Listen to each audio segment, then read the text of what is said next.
বাবা please please please একটু দাঁড়া, বিঙ্গোকে ওখানে জলটা একটু দিয়ে দে, একটুখানি দিয়ে দে, বেচারার জল তেষ্টা পেলে। Good morning and welcome to our channel. আশা করি তোমরা সবাই ভালো আছো। চলে এসেছি নতুন একটা ব্লগ নিয়ে। চলে আসো, দিন থেকে স্টার্ট করা যাক। আজকে সকালে উঠতে একটু দেরি হয়ে গেছে, বেশি দেরি হয়ে গেছে, কারণ মানে এমন সময় একটা ক্লায়েন্টের সাথে তোমার চ্যাট করতে হয়েছে না, মানে আমি মোটামুটি 7:30 নাগাদ ওই সময় চ্যাট করার পর চোখটা এত লেগে এসছে না, এখন উঠতে তখন 10টা বেজে গেছে, অনেক লেট হয়ে গেছে উঠতে উঠতে। ডিঙ্গু খাবার দাবার সব বাবাই দিয়ে দিয়েছে, পটি শিওর হয়ে গেছে সবকিছু। বাবা নাস্তা তুই অনেক সকালে উঠেছিস, আমার তো আজকে অনেক লেট হয়ে গেছে উঠতে উঠতে। না আজকে ওই যে বললাম না তোকে, ক্লায়েন্টের সাথে চ্যাটটা করলাম এমন মাস টাইমে আবার তোরা ঘুমিয়ে পড়েছে। বাবার এখানে গেছে পরোটা সোয়াবিনের তরকারি, বাবার অলরেডি একটা পরোটা খাওয়া হয়ে গেছে আমার ব্রাশ করতে করতে, আর আমি এখানে খাবো পরোটা আর সাদা আলুর তরকারি। আচ্ছা বিঙ্গু একদম ভালো বাচ্চা কিন্তু সত্যি একদম একটু জ্বালাইনি, চুপচাপ ফিরছে শুচ্ছে আসছে আদর করছে।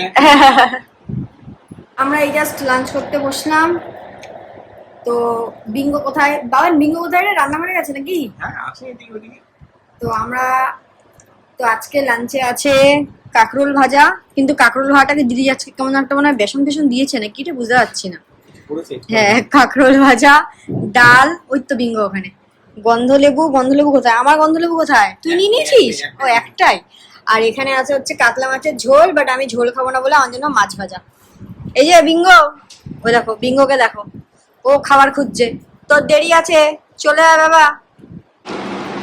আজকে বাবান আমার ঘুমানোর সুযোগে একা একা লুকিয়ে লুকিয়ে চা খেয়ে ফেলেছে। হ্যাঁ আর বাবান ভাবতে পারেনি যে আমি টুক করে তখন উঠে যাবো, তাই না? হ্যাঁ আমি একটু দুপুরে শুয়েছি, চোখ খুলে দেখি টুকটুক করে রান্না করতে বেরোচ্ছি। তা আমার অলরেডি চা খাওয়া হয়ে গেছে। তা আমরা এখন খাচ্ছি চা, এখন বাজে 7টা, মোটামুটি কাজ শেষ হয়ে গেছে। এখন মাঝে 8:30 কাজ শেষ হয়ে গেছে আজকের মতন। তো এখানে দেখি স্নেহা কি বানাচ্ছে। স্নেহা কি বানাচ্ছ? আরে বানাচ্ছি না, একটু মাখানাটাকে ইয়ে করছি, রোস্ট করছি। আর এটা এখানে দাঁড়িয়ে খেয়েছে, একটা পড়েছে, দিতে গিয়ে খপ করে খেয়ে নিয়েছে। সাব্বাস বেটা গুড। তুই মাখানা খাইছিস আজকে? যা বাইরে যা। ঠিক আছে তুমি মাখানা করো। বাঙ্গু যা। তো আমি যাবো একটু জিমে, 8টার সময় যাবো। তাড়াতাড়ি আসবি আবার। গুড, ঠিক আছে তাড়াতাড়ি চলে আসবি। বাবান আমাকে 1 সপ্তাহ ধরে বলছে পেঁয়াজ পরোটা খাওয়াবে। আজকে মনে হচ্ছে ও ফাইনালি করছে। হ্যাঁ করছিস কি? এটা বিঙ্গো, বাবান সাবধান, বিঙ্গোর থেকে সাবধান। লিখে যাচ্ছে এটা, বাড়ি থেকে এসে করে খাও। ঠিক আছে। তুই পেঁয়াজ পরোটা এখন তো করিসনি বাবা? আমি মাস্টার শেফ। আলুর পরোটা করতে পারতিস। না ওটাতে টাইম লাগবে বেশি। মেসে থাকলে সব শেখা যায় এগুলো। আর এটাকে দেখ ও বানাবে আসলে আলু পরোটা। ঠিক আছে তুই বানা, আমার একটুখানি কাজ পেন্ডিং আছে, আমি করে নি। হ্যাঁ বানাবো না কোন মানে ওই মা ঠিক আছে বিঙ্গো।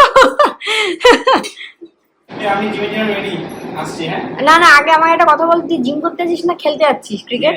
আরে ইন্ডিয়া যা তাড়াতাড়ি আসবি কিন্তু। পেঁয়াজ পরোটা কিন্তু খাবো তাড়াতাড়ি, 11টার সময় কিন্তু খাবো না। ঠিক আছে ওকে।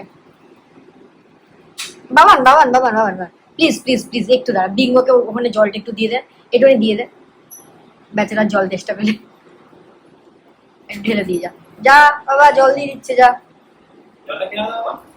খেয়ে নেবেন, চলে যা। রেখে দে নেই তো ওটাতে। ঠিক আছে যা, তুই টেনে দে। হ্যাঁ বিঙ্গো সর। আমাদের এখন এখানে পেঁয়াজ পরোটা প্রিপারেশন চলছে। ই বাবা বিঙ্গো নাপ বাবা নাপ। বাবা তুই তো কোনদিন করিসনি, আমিও কিন্তু সিরিয়াসলি জানি না কিভাবে করতে হয়। তুই দেখেছিস ইউটিউবে এসব কি পেঁয়াজ এখানে ভেজেছে, পরে কিন্তু রেসিপি বলে দিবি সবাইকে, ঠিক আছে? বিঙ্গো চলে আয়, বিঙ্গো আমার সাথে চলে আয় বাবা, ওকে ভরসা নেই। বাবা চলে আয়, করুক সৌভিক করুক, আয় আমি আর তুই যাই। আয় বাবা আয় চল, তোর খাবার না এটা, চলো তুই কর, আমি এখানে আছি, আমাকে ডাকবি। আমরা এই জাস্ট ডিনার করতে বসলাম। তো বাবানের পেঁয়াজ পরোটা রেডি, এ দেখো এই যে অলরেডি আমি টেস্ট করে নিয়েছি, খুব ভালো হয়েছে। বাবান ওখানে পেঁয়াজ পরোটার সাথে খাচ্ছে সোয়াবিন। আমি ভেবেছিলাম একটুখানি এটা বাটার দিয়ে খাবো, তাহলে না রাত্রিবেলা আর বাটারটা খেলাম না, এমনিই ভালো লাগছে, মানে দারুণ হয়েছে। বাবান হেভি হয়েছে রে। বিঙ্গো চলে গেছে কিন্তু রান্নাঘরে কিছু নেই তো, একটা পরোটা আছে ওর জন্য। না ঢাকা দেবো তো। তো চলো ব্লগটাকে আজকের মধ্যে এখানেই শেষ করলাম। যদি কিছু ভালো লেগে থাকে প্লিজ লাইক শেয়ার সাবস্ক্রাইব করো। Good night.